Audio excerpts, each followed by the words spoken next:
Hello बच्चों। तो आज हम कक्षा 12 की भौतिक विज्ञान में धारिता तथा संधारित्र नाम के चैप्टर की शुरुआत करेंगे। और ये जो है स्थिर वैद्युतिकी का सबसे लास्ट चैप्टर है। इसके पहले वाले चैप्टर्स में हमने वैद्युत आवेश तथा वैद्युत क्षेत्र, गाउस के नियम, वैद्युत फ्लक्स तथा गाउस के नियम और विभव तथा विभवांतर के बारे में पढ़ चुके हैं। और साथ ही साथ इन पर आधारित जो है न्यूमेरिकल्स, वो भी बालाजी प्रकाशन के, वो पूरे के पूरे सॉल्व कर चुके हैं। तो आज के इस वीडियो में हम लोग विद्युत धारिता क्या होती है उसके बारे में जानेंगे। तो विद्युत धारिता होती क्या है? तो धारिता का अर्थ होता है धारण करने की क्षमता। तो जैसे हमारे शरीर में या हम कितना भोजन कर सकते हैं वो हमारी धारिता है, ठीक है। तो ऐसे ही कोई चालक कितना आवेश या करंट का फ्लो करा सकता है वो उसकी धारिता होती है, ठीक है। तो धारिता का अर्थ होता है धारण करने की क्षमता, अर्थात किसी चालक द्वारा आवेश ग्रहण करने की क्षमता को चालक की धारिता कहते हैं। तो अथवा में इसकी परिभाषा कैसे निकलेगी? किसी चालक को दिया जाने वाला आवेश उसमें होने वाली विभव वृद्धि के समानुपाती होता है। विभव का कांसेप्ट क्या होता है? वो आवेश को धक्का मारने का काम करता है। विभव आवेश को धक्का मारने का काम करता है। जितना ज्यादा तेजी के साथ हम धक्का मारेंगे आवेश से उतनी तेजी के साथ आएगा, यही कहने का मतलब है। यानी चालक को दिया जाने वाला आवेश, आवेश किसके मान से बढ़ता है? विभव। तो आवेश क्या होता है? विभव के समानुपाती होता है, ठीक है। तो समानुपाती का चिन्ह हटाएंगे तो यहाँ एक नियतांक जुड़ता है। तो जहां C क्या है? C जो है एक कांस्टेंट है जिसे चालक की धारिता कहते हैं, जिसे चालक की धारिता कहते हैं। अगर चालक की धारिता निकालनी हो तो यही सूत्र लगाएंगे। बाकी धारिता होता क्या है वो ऊपर लिखा हुआ है, धारिता कहते हैं, ठीक है। तो इसकी परिभाषा यहाँ से क्या बनेगी कि चालक को दिया, यहाँ से C की वैल्यू जब निकालेंगे तो C इक्वल्स टू कितना हो जाएगा? Q अपान V। V नीचे आ जाएगा। तो ऊपर है चालक को दिया जाने वाला आवेश और V क्या है? विभव वृद्धि। चालक को दिया जाने वाला आवेश तथा उसमें होने वाली विभव वृद्धि के अनुपात को चालक की धारिता कहते हैं। तो चालक को दिया जाने वाला आवेश तथा उसमें होने वाली विभव वृद्धि के अनुपात को धारिता कहते हैं, चालक की धारिता कहते हैं। तो धारिता की परिभाषा क्या बनेगी? किसी चालक को दिया जाने वाला आवेश तथा उसमें होने वाली विभव वृद्धि के अनुपात को चालक की धारिता कहते हैं। तो किसी चालक को दिया जाने वाला आवेश यानी Q तथा उसमें होने वाली विभव वृद्धि यानी V के अनुपात को चालक की धारिता कहते हैं। वास्तव में चालक की धारिता क्या होती है? चालक द्वारा आवेश ग्रहण करने की क्षमता को चालक की धारिता कहते हैं। लेकिन जब हम सूत्र का प्रयोग करेंगे तो धारिता का मान आएगा आवेश बटा विभव, ठीक है ना। तो सूत्र के द्वारा तो यही बनेगा, लेकिन वास्तव में क्या होता है ये चीज होती है ऊपर लिखा हुआ, ठीक है। अब हम देखते हैं प्रतीक क्या होता है। धारिता का प्रतीक स्मॉल c होता है, कैपेसिटेंस और मात्रक होता है कूलाम प्रति वोल्ट, यानी आवेश का मात्रक कूलाम, वोल्ट का विभव का वोल्ट, और या फिर इसी को कहा जाता है फैरेड यानी F कैपिटल लेटर का। बी में ये सूत्र क्या होता है? आवेश का AT होता है, विभव का होता है mL2T-2 A इनवर्स होता है। सभी को ऊपर ले जाएंगे तो mL inverse T-2 A4 T4 A2 हो जाएगा। राशि कौन सी होती है? अदिश होती है। अब यहाँ से एक फैरेड क्या होता है? एक फैरेड धारिता किसे कहते हैं? एक फैरेड कब आएगा? जब आवेश क्यों रखा जाएगा? 1 और विभव भी कितना रखा जाएगा? 1। 1/1 क्या हो जाएगा? 1। 2 कब आएगा? जब आवेश 2 रखा जाएगा लेकिन विभव 1, तो 2/1 बराबर 2। तो 1 रखा जाएगा, यानी चालक को जब हम 1 कूलाम आवेश देंगे और उसमें विभव वृद्धि कितने वोल्ट हो? 1 वोल्ट हो, तब चालक की धारिता कितनी हो जाएगी? 1 फैरेड। तो यदि चालक को 1 कूलाम आवेश देने से विभव वृद्धि 1 वोल्ट हो तो उस चालक की धारिता 1 वोल्ट कहलाती है। ये भी हो जाता है, ठीक है। तो नेक्स्ट हेडिंग है विलगित गोलीय चालक की धारिता। विलगित मतलब कि वो किसी बाह्य वैद्युत क्षेत्र पर ना जुड़ा हो, बाह्य वैद्युत क्षेत्र का प्रभाव इस पर ना हो। तो ऐसा गोलीय चालक है जिस पर बाह्य वैद्युत क्षेत्र का प्रभाव ना हो, बाह्य वैद्युत क्षेत्र आरोपित ना हो। ठीक है, तो मान लेंगे कोई एक चालक है, गोलीय चालक है, गोले के पास केवल और केवल क्या होती है, त्रिज्या। ठीक है, मान लिया गोला है कोई एक और इसकी त्रिज्या कितनी है, कैपिटल आर, और इस समय इसके केंद्र पर एक आवेश क्यू रखा गया है। अब हमको पता है कि इस गोले के पृष्ठ पर जो विभव उत्पन्न होगा वो क्या होगा।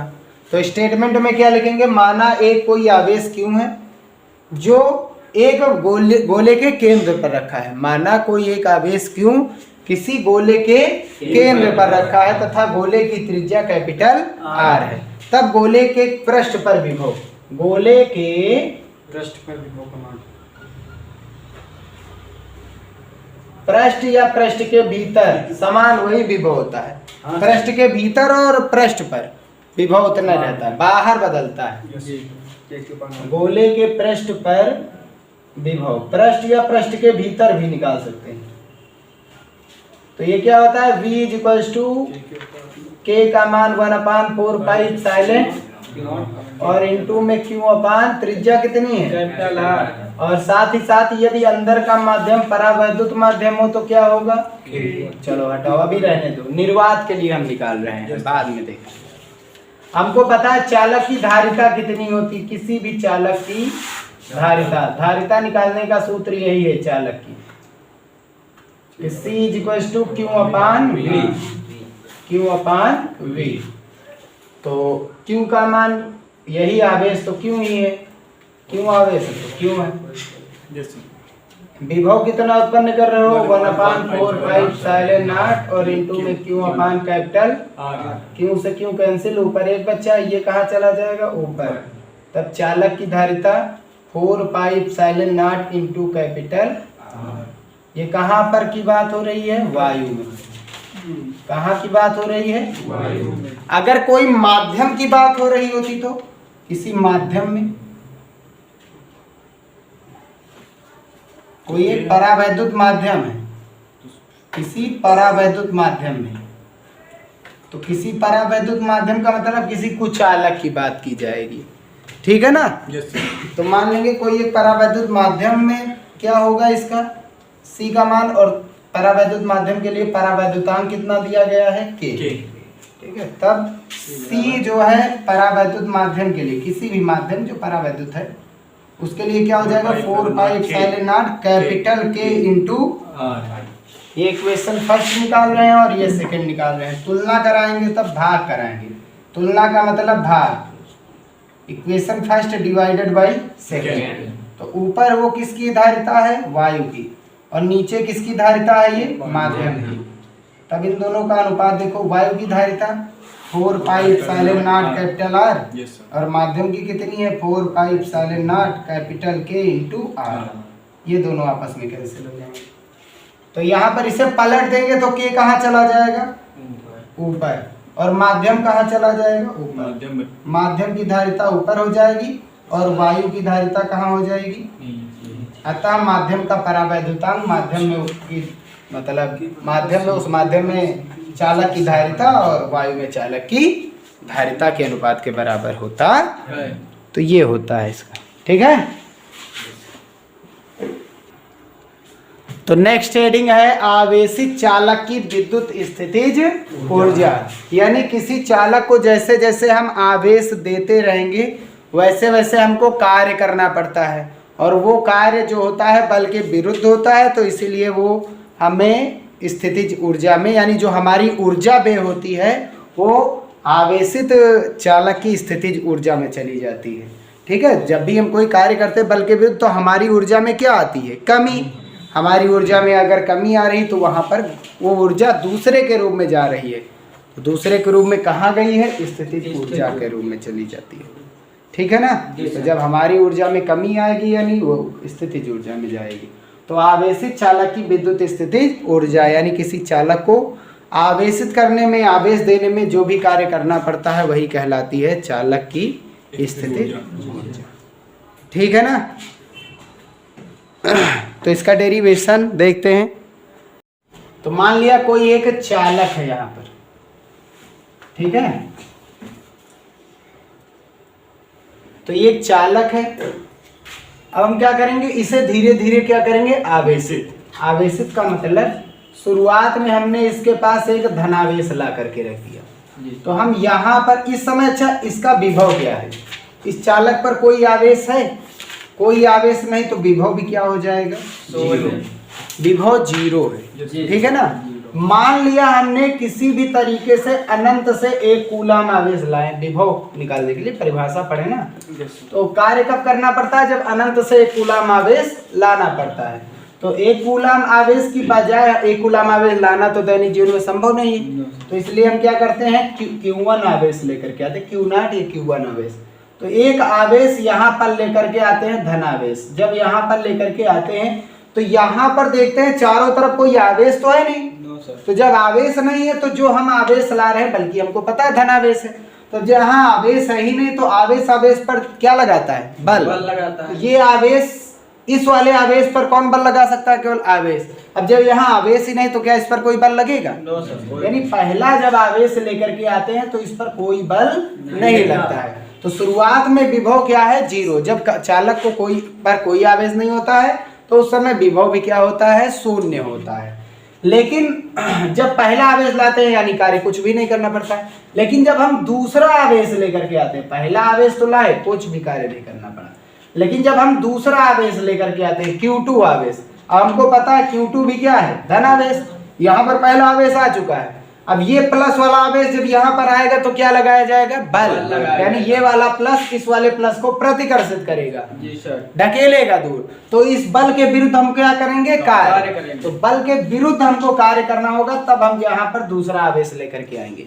ऐसे ही जब तीसरा वाला आवेश लाएंगे, तो तीसरा वाला जब आवेश लेकर के आएंगे तो अब कितने बल लगेंगे, दो बल। पहला वाला भी बल लगाएगा, दूसरा वाला भी बल लगाएगा, यानी अब हमें और ज्यादा मेहनत करनी पड़ेगी। तो यहाँ पर लेकर के आए, मेहनत करके बल के विरुद्ध हम कार्य कर लिए। बल के विरुद्ध यानी हमारी ऊर्जा व्यय हो रही है, और हमारी ऊर्जा बल के विरुद्ध जब कार्य करते हैं तो वहाँ स्थितिज ऊर्जा होती है। हमारी ऊर्जा व्यय होती है तो वहाँ स्थितिज ऊर्जा।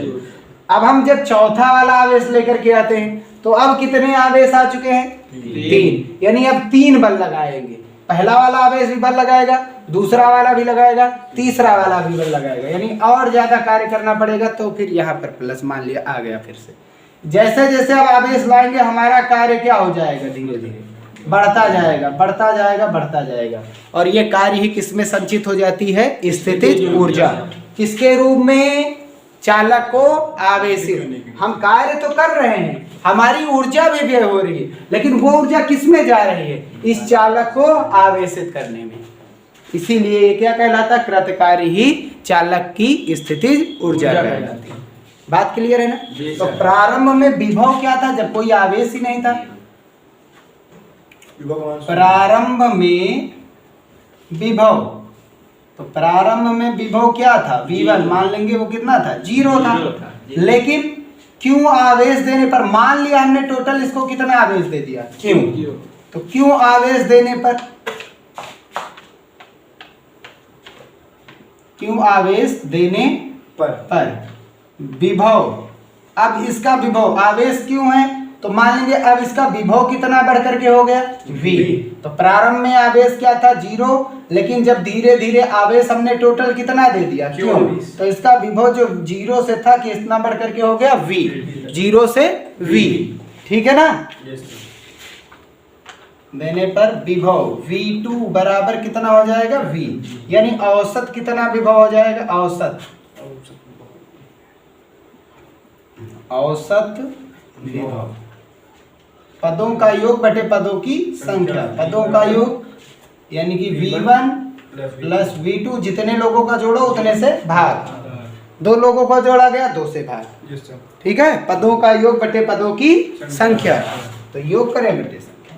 V1 0, V2 V है, बटे 2 है, यानी विभव कितना हो गया, 1 बटे 2 V। अब धारिता कितनी हो गई, तो क्यों आवेश देने में चालक की धारिता, तो क्यों आवेश देने में चालक की धारिता C बराबर पढ़े Q/V। क्यों आवेश तथा V विभव वाली चालक की धारिता होती है C बराबर Q अपान V। क्यों आवेश क्यों है। V का मान देखो कितना आया, औसत विभव। V का मान औसत विभव कितना आया, औसत विभव 1/2 V। नहीं यहाँ से ये न लगाओ, हमको निकालना है स्थितिज ऊर्जा ना कि धारिता। तो हमको क्या निकालना है, चालक की स्थितिज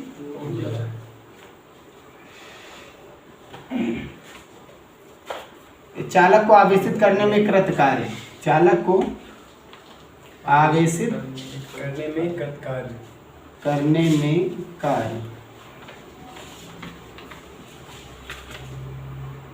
अब एक फार्मूला पढ़े थे, V बराबर W अपान Q, विभव बराबर कार्य बटा आवेश, लाया गया आवेश, यही तो होता है। जी सर। तो कार्य बराबर यहाँ से निकालेंगे तो क्या होता है, विभव गुणा आवेश। तो कार्य बराबर हो जाएगा विभव कितना है V, विभव कितना किया होगा, औसत विभव। यहाँ पर विभव कौन सा आएगा, औसत, क्योंकि विभव धीरे धीरे क्या हो रहा है, बढ़ रहा है। और आवेश कितना है हमारा Q, तो Q आवेश आते आते विभव एकदम फिक्स नहीं है, विभव धीरे धीरे धीरे धीरे बढ़ रहा है, कार्य धीरे धीरे बढ़ रहा है। आवेश क्या होता है, आवेश उतना ही ला रहे हैं, प्लस प्लस प्लस प्लस, आवेश फिक्स है उतना ला रहे हैं, लेकिन विभव धीरे धीरे आवेश लाने में क्या हो रहा है, बढ़ रहा है, क्योंकि कार्य बढ़ रहा है। तो विभव कितना, औसत विभव कितना आया है, 1/2 V। और आवेश कितना है, कितना आवेश दिया जाता है, Q। तो कार्य, यह कार्य ही किसके रूप में संचित हो रहा है, स्थितिज ऊर्जा। स्थितिज ऊर्जा में। तो U बराबर कितना आ गया, 1/2 VQ, या 1/2 स्थितिज ऊर्जा बराबर 1/2 QV। यही हो गई चालक की स्थितिज ऊर्जा। अब हम आवेश कितना दे रहे हैं, Q, विभव कितने का जा रहा है, V का जा रहा है। तो आधा कहाँ पहुंच रहा है, देखो आवेश दे रहे हैं Q, विभव हो रहा है V, तो तब भी ऊर्जा कितनी जा रही है, 1/2। तो आधी ऊर्जा इसके पास पहुंच रही है। तो जो आधी ऊर्जा है वो तार द्वारा समाप्त हो रही। जो चालक तार होते हैं वो क्या कर देते हैं, उनके जो प्रतिरोध होते हैं वो इसकी ऊर्जा को आधी खत्म कर देते हैं, अपने पास ले लेते हैं। और आधी ऊर्जा किसके पास चली जाती है, चालक के पास। आधी ऊर्जा जो तार जुड़े होते हैं वो तार खर्च कर लेता है, प्रतिरोध, तार का जो कुछ प्रतिरोध होता है, ठीक है ना। अब हमने पढ़ा है Q बराबर क्या होता है, C इंटू V। अब इसमें U का मान कितना आ जाएगा, 1/2, Q का मान कितना आया है, C इंटू V, गुणे में कितना है V। हल करेंगे तो U का मान 1/2 CV², ये भी आ गया सूत्र। जब आवे Q और V के रूप में आ गया, C और V के रूप में आ गया, अब कौन बाकी है, Q और C। तो V का मान चेंज कर रहे हैं, तो V बराबर क्या होता है, Q अपान C। तो यहाँ पर रख देंगे।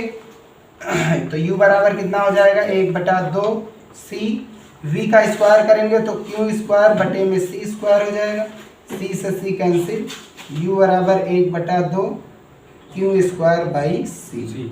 ये बन जाएगी इसकी ऊर्जा, ठीक है ना। C क्या है, चालक की धारिता है।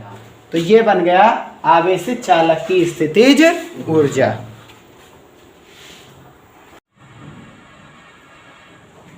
तो संधारित आवेशित चालक में विद्युत स्थितिज ऊर्जा जो होती है उसका मान क्या आया है, U बराबर 1/2 QV, 1/2 CV², 1/2 Q²/C, ठीक है। अब ये जो ऊर्जा होती है ये विद्युत क्षेत्र के रूप में स्थित होती है, यानी संचित होती है। वो कैसे होता है, चलिए देख लेते हैं। मान लिया ये कोई एक आवेशित प्लेट है,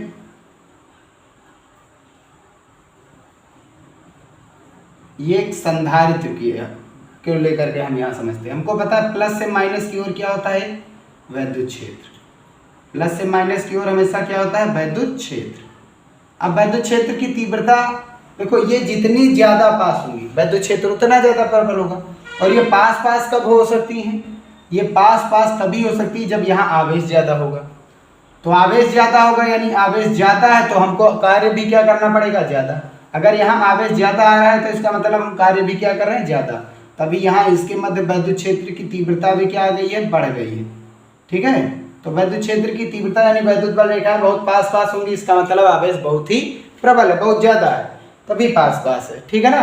तो जो ऊर्जा होती है किसी भी आवेशित चालक में या संधारित्र में, जो ऊर्जा संचित होती है वो वैद्युत क्षेत्र के रूप में होती है, ठीक है ना। अब हम आगे का टॉपिक समझ लेते हैं, ऊर्जा घनत्व। ऊर्जा घनत्व का मतलब क्या होता है किसी चालक के एकांक आयतन में संचित ऊर्जा। मान लेंगे कोई एक चालक है, बेलनाकार चालक है ये, और इसका आयतन टोटल कितना है v, और इसमें कुल ऊर्जा कितनी संचित हो रही है u। तो v आयतन में ऊर्जा संचित हो रही u, तो एकांक आयतन में कितनी संचित होगी u/v, और एकांक आयतन में जो भी ऊर्जा संचित होगी उसी का नाम क्या है, ऊर्जा घनत्व। और ध्यान से देखेंगे तो एकांक आयतन में कितनी ऊर्जा संचित हो रही है u/v, तो इतनी ऊर्जा संचित हो रही है। तो ऊर्जा घनत्व बराबर होता है u/v। जितना चालक का आयतन होगा उसी से क्या करा देंगे हम, भाग करा देंगे। ठीक है ना।